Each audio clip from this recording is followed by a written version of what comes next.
Salut les gars, bonsoir tout le monde ou bonjour tout le monde. J'espère que tout le monde va bien.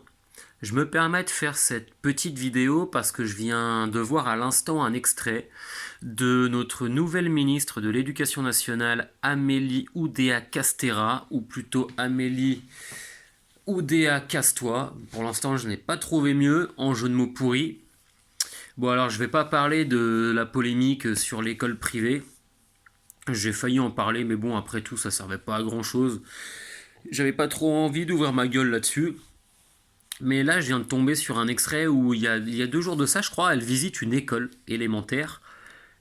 Et là, c'est affligeant. La nana pose la question aux élèves d'une classe. Je ne sais pas quel âge ils ont, mais ce sont des élèves en élémentaire. Euh, et en fait, elle pose une question aux filles, aux petites filles de la classe. Elle leur demande si les garçons leur laissent suffisamment de place dans la cour de récréation pour jouer. Voilà le niveau de nos ministres, euh, j'allais dire aujourd'hui, mais ça fait déjà un moment que ça dure. C'est encore une preuve qu'il n'y a pas besoin d'être très intelligent pour être ministre. C'est pas la première débile ni le premier débile, hein, ça n'a rien à voir avec le sexe ou le genre, femme ou homme, hein, mais c'est pas le premier débile et malheureusement je pense que ce sera pas la dernière. Mais là, voilà, encore une fois, on se demande ce que cette personne fout là. Euh, c'est quoi cette question? C'est quoi Elle vient pour créer en fait un conflit entre les petites filles et les petits garçons dès le plus jeune âge. Mais alors moi, je vais lui répondre à Madame Castéra, hein, Oudéa Castéra, parce que moi c'est mon métier, je travaille dans les écoles depuis des années, dans les écoles élémentaires justement. J'ai travaillé longtemps dans une très grosse structure où il y avait énormément d'enfants et avec une cour qui était pas suffisamment grande. Enfin voilà, elle était grande, mais finalement, vu le nombre d'élèves, le nombre d'enfants qu'on avait, bah, y avait beaucoup d'élèves. Mais en fait, les seuls soucis qu'on a eu au niveau de la place, en fait, c'est sur le terrain de foot qui était tracé au sol. Effectivement, les garçons avaient tendance à s'approprier le terrain de foot pour jouer au foot, alors que les filles souhaitaient faire d'autres jeux tels balle aux prisonniers ou d'autres jeux, hein, mais elles n'avaient pas envie de jouer au foot. Et c'est vrai que les garçons se l'accaparaient beaucoup. Ok, mais c'est et d'ailleurs après on avait réglé ça en discutant avec les enfants, mais c'était le voilà, c'était ça concernait le terrain de foot.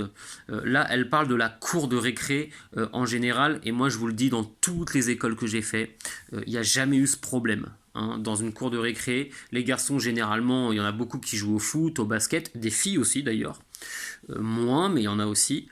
Les garçons ne jouent pas qu'à ça, hein, voilà, ils font aussi d'autres jeux, mais les filles elles font de la corde à sauter, de la marelle, elles jouent à chat, parfois elles font de la gym quand c'est pas autorisé partout, elles ont autant de place que les garçons, la question ne se pose pas pour la cour en général, et ça doit pas être la préoccupation d'une ministre de l'Éducation nationale vu l'état vraiment des programmes, de l'enseignement en France.